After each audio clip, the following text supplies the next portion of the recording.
Well, it was day 2 of Deputy President Cyril Ramaphosa's testimony before the Farlam Commission. Another dramatic day laced with drama and some hostility.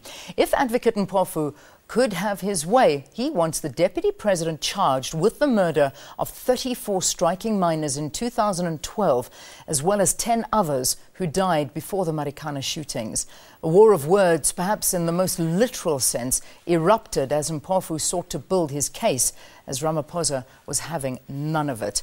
Well, we are now joined by the SABC contributing editor, Vuyo Mvoko, who has been watching this. You've been sitting there, you've been engrossed in all of this. A war of words indeed. What are you making of Advocate Mpofu's cross-examination?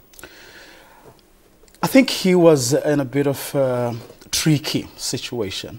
Because there wasn't much by way of sort of hard facts. You just have to make the connections. You have to get the commission to believe that this series of events, or the sequence of events, actually was what led to ultimately the death of those 34 miners. And the way he wanted to do it was to show that Cyril Ramaphosa was callous, that he didn't act in a manner consistent with who he is or who we know him to be, that it had nothing to do with him caring about the lives of more deaths, as the Deputy President had said was his motivation, because he's been consistent in saying the only reason he wrote those emails, he made those calls, was precisely because he wanted to prevent further loss of life. Yeah. And what Mpofu was trying to do was to say it had nothing to do with that. It had everything to do with the fact that the strike was hurting your pocket and you wanted to criminalize workers who were actually involved in an industrial dispute with lawmen. And by characterizing this industrial action as a criminal activity,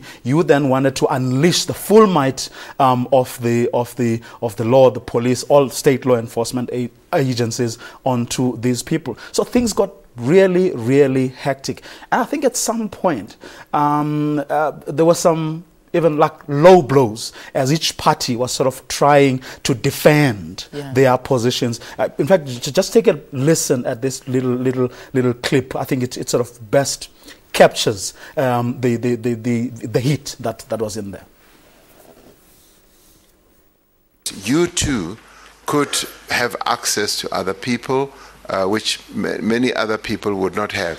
We demonstrated it with my conversation with you yesterday. There are many other councils who do not have access to me, and you had access to me, and we agreed that we are going to do certain things. Don't start with so me, it's Mr. not, Ramaphosa. It's not... Don't you start with me. You know that I told you yesterday, you called me to come to you. Please don't start with me. Let's leave it there. Yeah. Let's stick to the truth. Let's leave it there. If you want to tell fibs, let's leave it there, Mr. Mpofu. Well, don't start with Carry on with your question. Yeah, just answer my question. Let's bury those two battle axes and carry on with the case. Thank you, Chairperson. Yeah, no, you must understand what's happening here, okay? I ask you questions, you answer them. You don't make snide remarks, and I don't make snide remarks. As the Chairperson calls it, you don't raise the temperature, and the temperature will remain calm. Otherwise, you'll get 10 times of what to give. Okay? All right, now. Mr. Mpofu, that's a threat. I don't like witnesses being threatened in my court. Wow. Well, it's no one had incredible. expected that it would sort of degenerate into that kind of a thing, because even the issue that the Deputy President was raising, which was a private conversation between him and Mpofu, some people felt it was a bit of a low blow. Yeah. It was a private conversation about a matter that had nothing to do with the commission, but I guess he felt so frustrated and cornered that he needed something to hit him back with. Yeah. But then again, if you listen to Mpofu's answer, I mean, like, listen, hey, this is how we do it here, and you know, if you want to, you know, you'll get 10 times more than, you know, I mean, it was really, it's really getting to a low blow. But having a look at the Deputy President throughout these 2 days, he really has been, he's been pretty calm. He's remained calm, he's remained relaxed, he's answered the questions, even though he is being eaten alive by Advocate Mpofu. What do you make of this? His handling of it. Persona, demeanor, whatever you want to call it. I mean, he's that kind of a person, always smiling. But I must say, I mean, there were some moments, and there were quite many, where you could see that he was indeed rattled. But under the circumstances, I think he handled himself very well.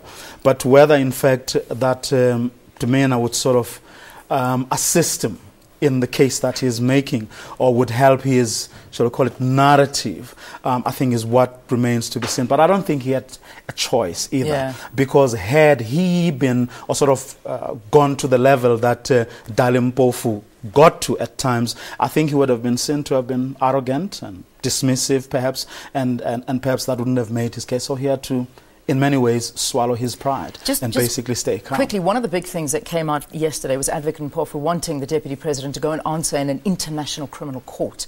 I mean, is this a possibility? Is this something that could happen? Well, it remains a possibility, but obviously, like any court, the international court would have to be convinced that this is something worth listening to in the first instance. So a lot of work would have to be done. I think they seem confident that they'll be doing that, because if you look at how he even did it, right at the end, it was with all the sort of drama and stuff, and I think it's something they intend pursuing. But I'm not sure if it's the sort of thing that the court would be keen to actually, I mean, even to go that route. Yeah.